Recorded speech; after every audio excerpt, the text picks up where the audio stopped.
Example 5 wants us to graph y equals 2 to the negative x power. So very similar to example 3, where I was graphing y equals 2 to the positive x power. So let's see what happens when I change my negative or my exponent from positive to negative. So going into Desmos here, just literally going to change that to a negative x. And so we can see now that this is going to be decreasing. To get my values, I am going to change that to a negative x, and now all of those match. I don't really need this 3. 0.125 is 1/8, but that's pretty small, so I'm going to take that one away. But I do want a -3 in here. So here are my points now. Okay. So I'm going to put that in my graph here, or on my paper. All right. So we have -3, 8, -2, 4,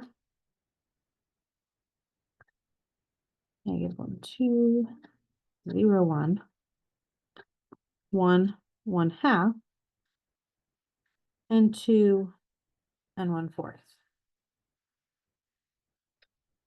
Okay, let's plot those points now.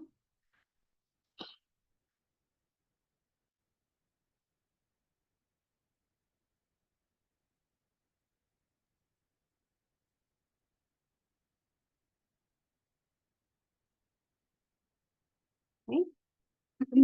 So I can see that this is decreasing.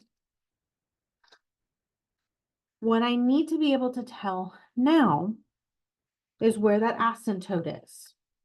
So if I pull Desmos back up,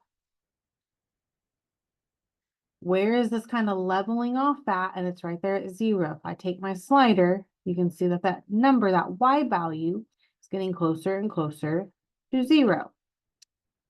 So we have the same asymptote at y equals 0. And so I will put that into my graph.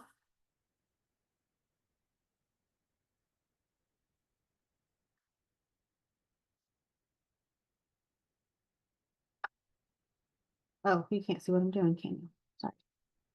Putting that into my graph, and that does look like it's below the x-axis. That's just my bad, but that should be like pretty much on the x-axis, and not pretty much. It should be exactly on the x-axis.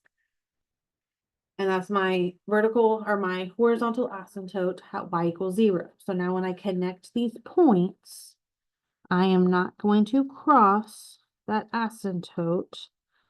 I am not crossing that x-axis.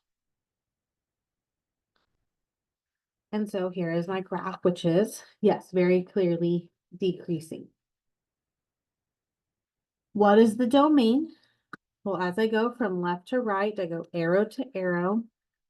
So this is -infinity to positive infinity. And what is my range? As I go from the bottom to the top, the first thing I encounter is this asymptote at 0.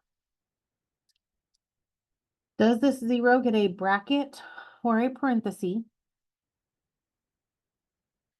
And this should be a parenthesis. So again, that asymptote represents an invisible line that we know that this graph is approaching, but never going to touch. And then it's going to keep going up forever. So to infinity. I have no x-intercepts since I have a horizontal asymptote on that x-axis. And then my y-intercept is at 0, 1.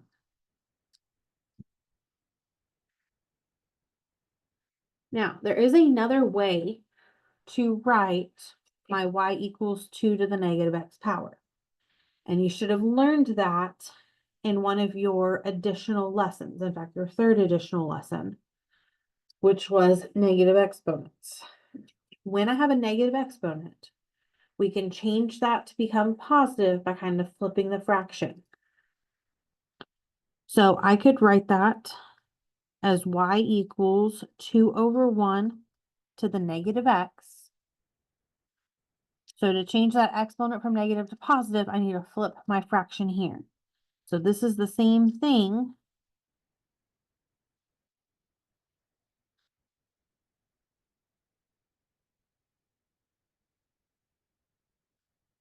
as 1/2 to now the positive x power. So now I have my base of 1/2. That is what's happening to all of these values here.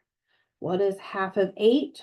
4. Half of 4 is 2, which half is 1, half is 1/2, half is a fourth. So your base is kind of saying how this is, at what rate it's increasing or decreasing.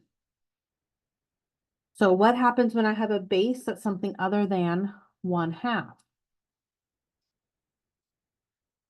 Well, we already did 2 to the negative x, so that's right here, and it's the same as 1/2 to the x power. So what happens when I have 1/3? Well, that should be decreasing even quicker because instead of everything getting cut in half, now everything's getting cut in thirds, right? So that's going to decrease much quicker. You have 1/4 to the x, everything's getting cut in fourths, so every number is being divided by 4. 1/5, 1/6, 1/7. And again, it can't equal 1 because that's a horizontal line. So how do you get something that's maybe a little bit flatter here instead of 1/2, which is 0.5? If I do something like 0.9 to the x power, that's going to flatten out right there. And if I do 0.95, that's going to be even flatter. The closer that this base is to 1, the flatter it's going to be, like this horizontal line we have at y equals 1. Okay, if I wanted it to be somewhere in between, we need to go in between 0.5 and 0.9. So if I did 0.7, that's kind of somewhere in between.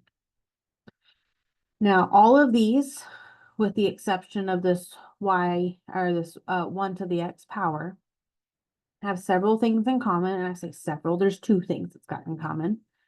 It's still going to have that same y-intercept at 0, 1, because again, anything to the 0 power is 1. And they all have that same horizontal asymptote at y equals 0. So I'm going to do this in a different color just so it doesn't kind of bleed into this one. This is always going to be decreasing when your base is in between 0 and 1.